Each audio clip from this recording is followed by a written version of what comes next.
Comrade Prachanda भएर निस्किनुस्।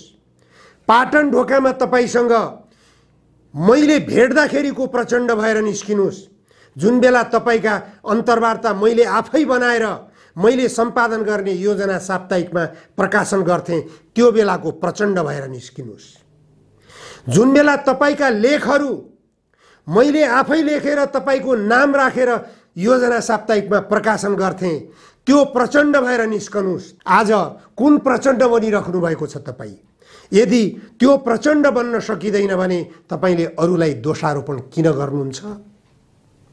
अरूलाई दोषारोपण गरेर म घेराबन्दीमा पर्दैछु भनेर आफ्नो क्रान्तिकारिता देखाउनुको कुनै अर्थ छैन, कुनै औचित्य छैन।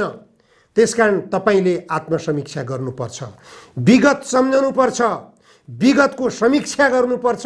विगतको समीक्षा गरेर गन्तव्य कता हो, कता जाँदैछु, कुन गन्तव्य मैले समातिरहेको छु, यो गन्तव्य गलत भयो, गलत गन्तव्यबाट म फर्किनुपर्छ भनेर जनताका चाहनालाई सम्बोधन गर्नुस्। जनताको चाहना वैज्ञानिक समाजवाद हो। वैज्ञानिक समाजवादको निम्ति जनताले तपाईलाई मार्ग प्रशस्त गरेको हुन्। वैज्ञानिक समाजवादकै निम्ति 17,000 नेपाली जनताले रगत बगाएका हुन् तपाईको आह्वानमा भन्ने कुरालाई नबिर्सनुस्।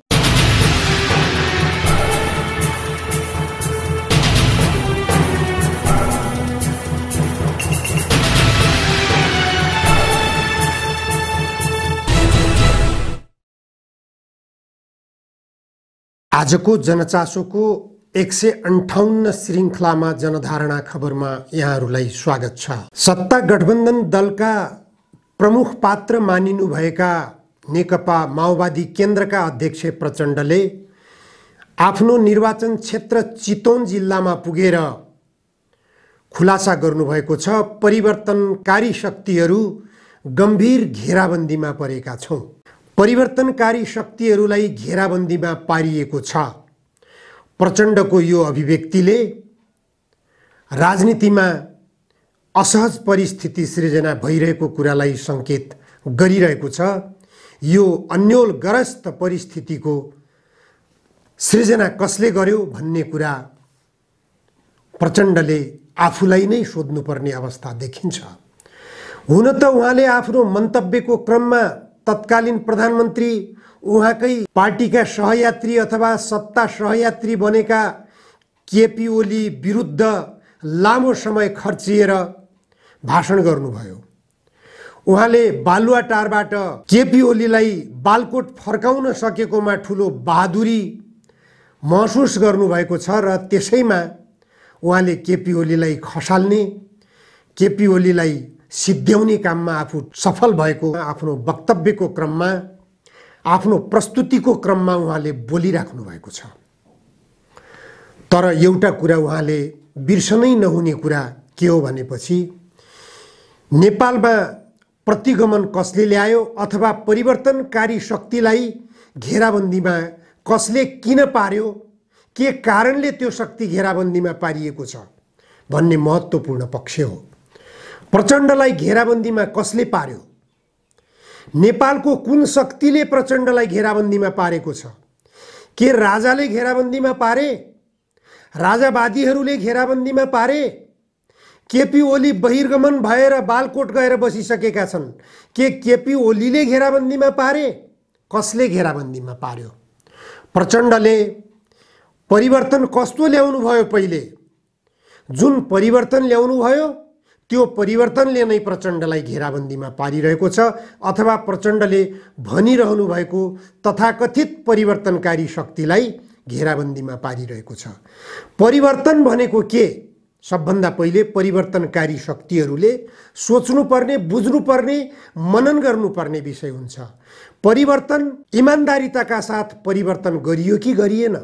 परिवर्तन के? प्रचण्डलाई क्रान्तिकारी नेताको हैसियतबाट भारतीय विस्तारवाद सामु लम्पसार गराउनु यो परिवर्तन हो? प्रचण्ड जस्तो क्रान्तिकारी व्यक्तित्व जसले भारतीय विस्तारवादका विरुद्ध सुरुङ युद्धको घोषणा गरेको थियो, साम्राज्यवाद विरुद्ध नेपाली जनतालाई हतियार उठाउन सिकाएको थियो, त्यो व्यक्तिलाई साम्राज्यवाद र विस्तारवादका सामु लम्पसार बनाउनु, उनीहरूको दलाल बनाउनु, यही हो परिवर्तन। यस्तै परिवर्तन चाहेका थिए नेपाली जनताले। परिवर्तनकारी शक्ति नेपाली जनतालाई प्रचण्ड जस्तो प्रतिगमनकारी व्यक्तिले घेराबन्दीमा पारेको स्पष्ट भएको छ। आज नेपाली जनताका बसिरहेका घर उजाडिएका छन्, डोजर लगाइएका छन्, सुकुम्बासीका नाममा गोली हानेर मारिएका छन्। यो परिवर्तनकारी शक्तिलाई चेतावनी हो कि होइन? को हो परिवर्तनकारी शक्ति? प्रचण्डजीले एक शब्द बोल्नुभयो।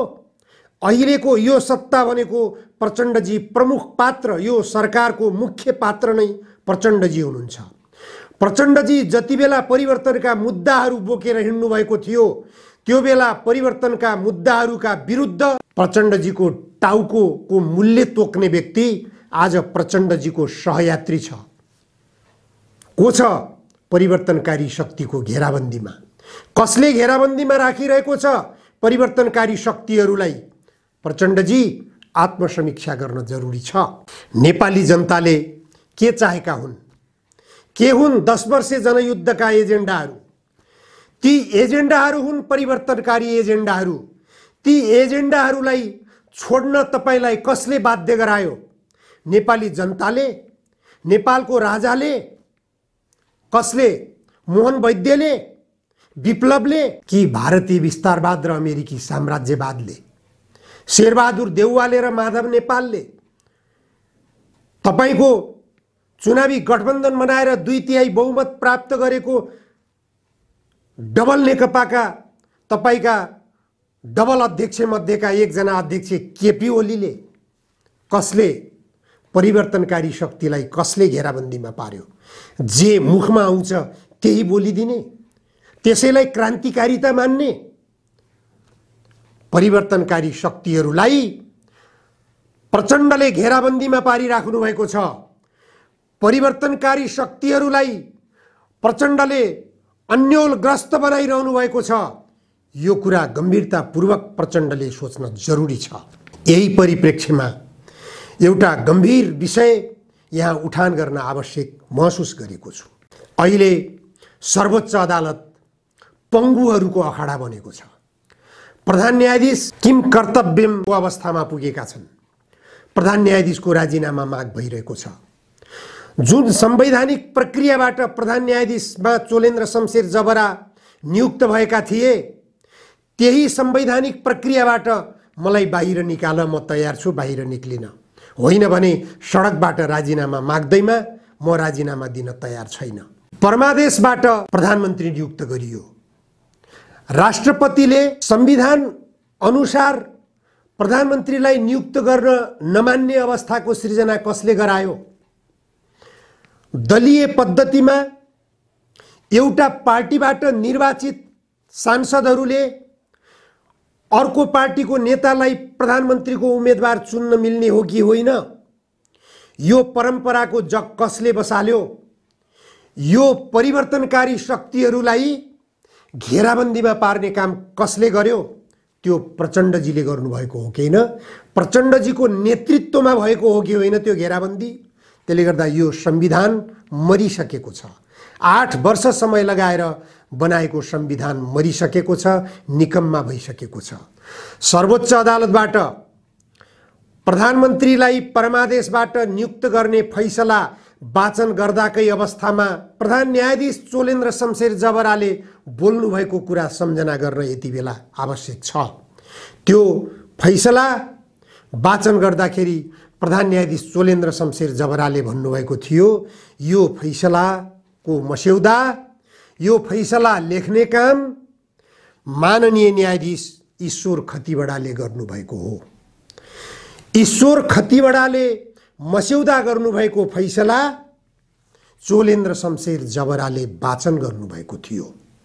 यसैबाट अनुमान लगाउन सकिन्छ त्यो फैसला कुन प्रकृतिबाट तयार गरिएको हो। 167 पृष्ठको फैसला हो त्यो। त्यो फैसला एकजना ईश्वर खतिवडाले मात्र मस्यौदा गरेका हुन् भन्ने कुरा चोलेन्द्र शमशेर जबराले त्यति बेलै उद्घोष गरिसक्नु भएको थियो। यसैबाट अनुमान गरौँ त्यो फैसलाको भित्री रहस्य के हो। गम्भीर विषय हो यो, सामान्य अर्थमा लिनु हुँदैन। त्यही परिवर्तनलाई, त्यही परमादेशबाट, तथाकथित परमादेशबाट गरिएको फैसला एकजना ईश्वर खतिवडा नाम गरेका न्यायाधीशले मस्यौदा गरेको फैसला अर्का प्रधान न्यायाधीश चोलेन्द्र शमशेर जबराले वाचन गरेर परमादेश जारी गरिएको र त्यही परमादेशबाट खडा गरिएको यो सरकार घेराबन्दीमा पारिएको छ भन्ने अर्थमा यदि प्रचण्डको अभिव्यक्ति हो भने निश्चित रूपमा यो सरकार विरुद्ध खतराको घण्टी बजेको छ। प्रधान न्यायाधीश चोलेन्द्र शमशेर जबराले अब त्यो पक्ष भण्डाफोर गर्न जरुरी छ, त्यो पक्षको खुलासा गर्न जरुरी छ। तपाई प्रधान न्यायाधीशको कुर्सीमा हुँदाहुँदै मातहतको न्यायाधीशलाई फैसलाको मस्यौदा गर्न लगाएर असंवैधानिक परमादेश जारी गरेर प्रधानमन्त्रीलाई यति दिनभित्र, यति बजेभित्र शपथ गराउनु भनेर राष्ट्रपतिका नाममा आदेश गर्ने अधिकार तपाईलाई कहाँबाट प्राप्त भयो? संविधानले नदिएको अधिकार, कहाँको आदेशबाट तपाईले परमादेश गर्नुभएको थियो? अब तपाईले खुलासा गर्ने बेला आएको छ। वरिष्ठ अधिवक्ताहरूले पनि त्यो कुरा खुलासा गरिरहेका छन्। अब प्रधान न्यायाधीशले भित्री कुरो खुलासा गर्नुहुनेछ। भित्री कुरो खुलासा गरेर यो देश कहाँ जाँदैछ, कहाँ गइरहेको छ भन्ने संकेत गर्नुहुनेछ। यदि प्रचण्डले यसै कुरालाई संकेत गरेर परिवर्तनकारी शक्तिहरू घेराबन्दीमा परिरहेको उद्घोष गर्नुभएको हो भने गम्भीर मोडमा देश गइपुगेको छ भन्ने कुरा यसले पनि स्पष्ट गरिरहेको छ। देश संसद अवरुद्ध भएर चलिरहेको छ। देश अदालत अवरुद्ध भएर चलिरहेको छ। बार परिसरभित्र कालो कोटधारी वकिल कुटिएका छन् अर्को वकिलबाट। प्रधान न्यायाधीश र न्यायाधीशहरू बीचको द्वन्द्व बार परिसरमा देखा परिरहेको छ। प्रधान न्यायाधीश र न्यायाधीशहरू बीचको कुटाकुटको अवस्था हो यो।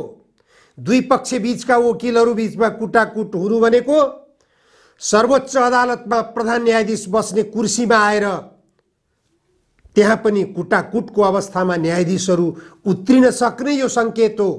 यो संकेत भनेको देश असफलताको गन्तव्यतर्फ गइरहेको छ भन्ने स्पष्ट संकेत हो। 240 वर्षको इतिहास बोकेको राज संस्था नारायणहिटी छोडेर जुरुक्क उठेर नागार्जुन दरबारमा गएर बसेको थियो। त्यो राज संस्थाले परिवर्तनलाई आत्मसात गरेकै हो, परिवर्तनलाई स्वीकार गरेकै हो। राज संस्था चाहने राजावादीहरूले पनि परिवर्तनलाई स्वीकार गरेकै हुन्। राजावादीको आवरणमा रहेका कमल थापा जस्ता व्यक्ति यो परिवर्तित राजनीतिक व्यवस्थामा, यो गणतन्त्रमा उप प्रधानमन्त्री र परराष्ट्र मन्त्रीको जिम्मेवारीमा रहेर पनि काम गरेकै हुन्। यस अर्थमा पनि परिवर्तनकारी शक्तिहरूले तथाकथित प्रतिगमनकारीहरूबाट सहयोग नपाएको होइन। परिवर्तनकारी शक्तिहरूलाई घेराबन्दीमा कसले पारिरहेको छ यो प्रचण्डले स्पष्ट पार्न जरुरी छ। परिवर्तनकारी शक्ति भनेका सबैभन्दा बदनाम प्रतिगमनकारी साबित भइरहेका छन्। अहिले देशमा परिवर्तनकारी शक्ति हौ भन्ने तर परिवर्तनका एजेन्डाहरू सबै लात हानेर भैँसी पूजा गर्न पुग्ने अनि विलासी जीवन बिताउन पुग्ने, विलासी जीवन बिताउनको निम्ति साम्राज्यवादका पाउमा लम्पसार पर्ने, जुन शेरबहादुर देउवाले टाउकाको मूल्य तोकेका थिए त्यही शेरबहादुर देउवालाई लगेर सत्तामा विराजमान गराउने अनि परिवर्तनकारी शक्तिहरू विरुद्ध घेराबन्दी भइरहेको छ भनेर बोल्ने। लज्जाबोध गर्नुपर्छ प्रचण्डजीले। लाज मान्नुहोस् यस्ता अभिव्यक्ति दिन।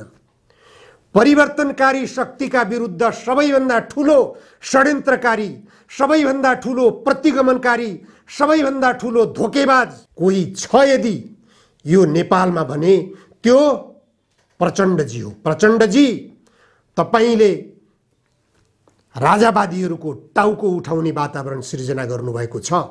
शेरबहादुरको टाउको त उठाइसक्नुभयो। जुन शेरबहादुरले तपाईको टाउकाको मूल्य तोकेको थियो तपाईं लगायतका नेताहरूको टाउको मूल्य तोकेको थियो। अब तपाईं त्यही शेरबहादुरको ठाउँमा पुग्नु भएको छ।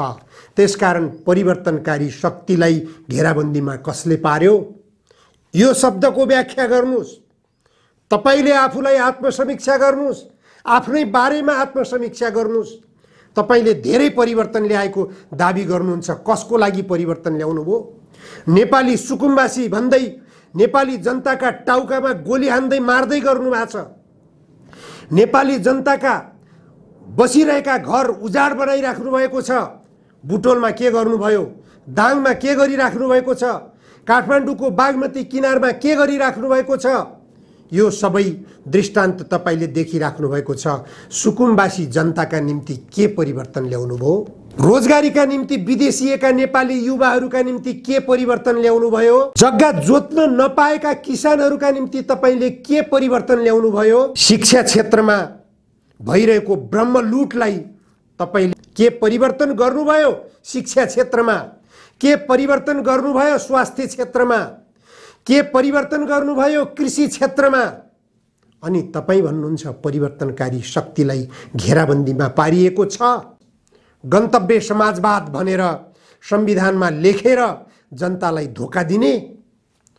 तपाईले यदि इमानदारीता साथ यो गन्तव्य समाजवाद भनेर संविधानको प्रस्तावनामा लेखिएको हो भने समाजवाद पछ्याउनुस्। त्यति बेला परिवर्तनकारी जनता, परिवर्तनकारी शक्तिहरू तपाईको पछि पछि लामबद्ध भएर लाग्ने छन्। प्रतिगमन भनेको के हो? प्रतिगमन केलाई भन्ने? प्रतिगमन महाकाली सन्धिमा प्रष्ट रूपमा भएको छ। त्यो प्रतिगमनलाई सच्याउन तपाईं आउनु भएको हो कि त्यो प्रतिगमनलाई सहयोग पुर्याउन आउनु भएको हो? प्रतिगमन कहाँ भएको छ? माथिल्लो कर्णालीमा प्रतिगमन भएको छ। त्यो प्रतिगमनलाई तपाईले सच्याउने कि त्यसलाई सहयोग पुर्याएर अगाडि बढाउने? 40 लाख विदेशीहरूलाई नयाँ नेपाली बनाएर तपाईं संविधान सभाको चुनाव गर्न पुग्नुभयो। प्रतिगमन त्यहाँ गर्नुभयो। बालुवाटारमा पहिलो पटक सार्वजनिक हुने क्रममा नेपाली सेनालाई तपाईले ललकार्न सफलता हासिल गर्नुभएको थियो। त्यो बेला तपाईसँग रहेको जनशक्ति, जनसेनाको शक्तिलाई कसले विघटन गर्यो? तपाईले कि राजा ज्ञानेन्द्रले? कसले गरेको थियो त्यो विघटन? जनसेनाको विघटन जति बेला गर्नुभयो बाबुराम भट्टराई र तपाईं मिलेर, त्यति बेलै भएको थियो प्रतिगमन। त्यही हो परिवर्तनकारी शक्तिलाई घेराबन्दी पार्ने तपाईको पहिलो कदम। जनसेनालाई विघटन गर्ने बेलामा म कमजोर हुन्छु भन्ने कुरा तपाईले बुझ्न नसक्नु नै तपाईं घेराबन्दीमा पर्ने पहिलो कदम थियो। आज नेपाली सेनाको सेल्युट खाइराख्नु भएको छ तपाईले। तपाईलाई कसले घेराबन्दीमा पार्यो? नेपाली सेना तपाईको साथमा छ। नेपाली सेनालाई तपाईं आदेश दिनुस्, विदेशी हस्तक्षेपका विरुद्ध लड्न जान्छ सेना। तपाईको हातमा, तपाईको इशारामा, तपाईको चुड्कीमा नाच्ने सरकार छ अहिले। यो सरकारलाई यो देशको अग्रगमनको निम्ति तपाईले निर्देशन गर्नुस्, एजेन्डाहरू बनाउनुस्। अर्थ मन्त्रालय तपाईको हातमा छ। त्यो अर्थ मन्त्रालयबाट तपाईले कृषि योजना लागू गर्नुस्, रासायनिक मलका कारखानाहरू खोल्न लगाउनुस्। त्यो अग्रगमनको बाटो हुनेछ। तपाईको हातमा जलस्रोत मन्त्रालय छ, ऊर्जा मन्त्रालय छ, सिँचाइ मन्त्रालय छ। त्यो मन्त्रालयबाट तपाईले ऊर्जा उत्पादनतर्फ ध्यान पुर्याउनुस्। माथिल्लो कर्णाली परियोजनामा 4180 मेगावाट विद्युत उत्पादन गर्ने क्षमता छ। त्यो माथिल्लो कर्णाली परियोजना भारतीय कम्पनी जीएमआरलाई किन हस्तान्तरण गरिएको छ? जीएमआरले लगानीको स्रोत जुटाउने भन्दै उसले सम्झौताको अवधि बढाउँदै लगिरहेको छ। कति पटक सम्झौताको अवधि बढाउनु हुने हो? त्यो हो प्रतिगमन भनेको। त्यो प्रतिगमनलाई सच्याएर अग्रगमनतर्फ जाने अधिकार तपाईसँग छ। तपाईसँग जलस्रोत मन्त्रालय छ। त्यो मन्त्रालय मार्फत जीएमआरसँग गरिएको माथिल्लो कर्णालीको सम्झौता खारेज गर्नुस्। नेपाली युवाहरूले रेमिट्यान्सबाट पठाएको रकमको 4 अरब रुपियाँ लगानी गर्नुस्। माथिल्लो कर्णाली परियोजना बन्छ। माथिल्लो कर्णाली परियोजनाबाट नेपालले 4180 मेगावाट विद्युत उत्पादन गर्छ एउटै प्रोजेक्टमा। झिलिमिली पार्न सक्नुहुन्छ देशलाई। अग्रगमनको बाटो समाउन जान्नुपर्छ।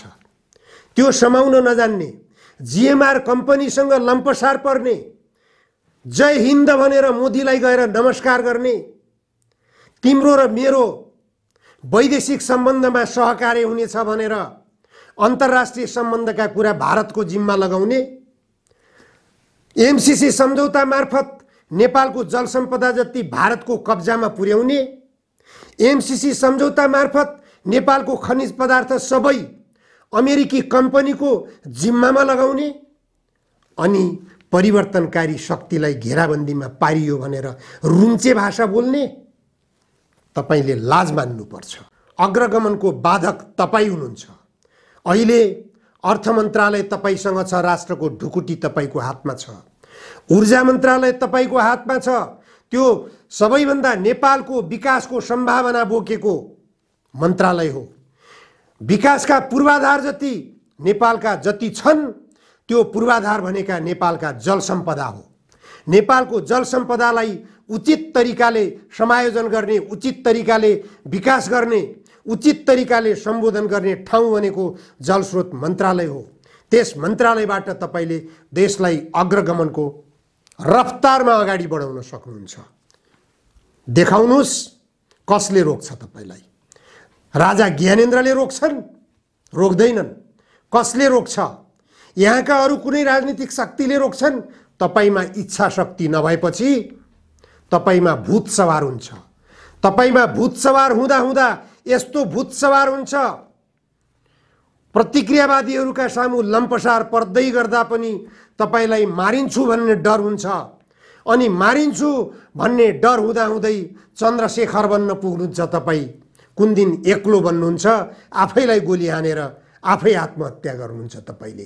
त्यो अवस्थाको संकेत तपाईँ आफै गरिसक्नु भएको छ। त्यसकारण कमरेड प्रचण्ड भएर निस्किनुस्। पाटन ढोकामा तपाईसँग मैले भेट्दाखेरिको प्रचण्ड भएर निस्किनुस्। जुन बेला तपाईका अन्तर्वार्ता मैले आफै बनाएर मैले सम्पादन गर्ने योजना साप्ताहिकमा प्रकाशन गर्थे त्यो बेलाको प्रचण्ड भएर निस्किनुस्। जुन बेला तपाईका लेखहरू मैले आफै लेखेर तपाईको नाम राखेर योजना साप्ताहिकमा प्रकाशन गर्थे त्यो प्रचण्ड भएर निस्कनुस्। आज कुन प्रचण्ड बनिराख्नु भएको छ तपाईँ? यदि त्यो प्रचण्ड बन्न सकिँदैन भने तपाईले अरूलाई दोषारोपण किन गर्नुहुन्छ? अरूलाई दोषारोपण गरेर म घेराबन्दीमा पर्दैछु भनेर आफ्नो क्रान्तिकारिता देखाउनुको कुनै अर्थ छैन, कुनै औचित्य छैन। त्यसकारण तपाईले आत्मसमीक्षा गर्नुपर्छ, विगत सम्झनुपर्छ, विगतको समीक्षा गर्नुपर्छ। विगतको समीक्षा गरेर गन्तव्य कता हो, कता जाँदैछु, कुन गन्तव्य मैले समातिरहेको छु, यो गन्तव्य गलत भयो, गलत गन्तव्यबाट म फर्किनुपर्छ भनेर जनताका चाहनालाई सम्बोधन गर्नुस्। जनताको चाहना वैज्ञानिक समाजवाद हो। वैज्ञानिक समाजवादको निम्ति जनताले तपाईलाई मार्ग प्रशस्त गरेको हुन्। वैज्ञानिक समाजवादकै निम्ति 17,000 नेपाली जनताले रगत बगाएका हुन् तपाईको आह्वानमा भन्ने कुरालाई नबिर्सनुस्। कमरेड प्रचण्ड, तपाईलाई कसैले घेराबन्दीमा पारेको छैन। तपाईँ आफै साम्राज्यवादीहरूको घेराबन्दीमा परिरहनु भएको छ। तपाईँ आफै प्रतिगमनकारीहरूको घेराबन्दीमा परिरहनु भएको छ। प्रतिगमनकारीहरूको घेराबन्दीबाट, साम्राज्यवादीहरूको घेराबन्दीबाट बाहिर निस्किनुस्। यो देशलाई अग्रगमनको ढोकामा प्रवेश गराउनुस्। यो देशलाई अग्रगमनको ढोकामा प्रवेश गराउने एकमात्र बाटो भनेको वैज्ञानिक समाजवाद हो। वैज्ञानिक समाजवादको ढोकामा प्रवेश गर्ने हो भने तपाईलाई घेराबन्दीमा कसैले पार्न सक्ने छैन। घेराबन्दीबाट मुक्त हुने बाटो वैज्ञानिक समाजवादको बाटो हो। हस्, आजलाई यति मात्र। धन्यवाद।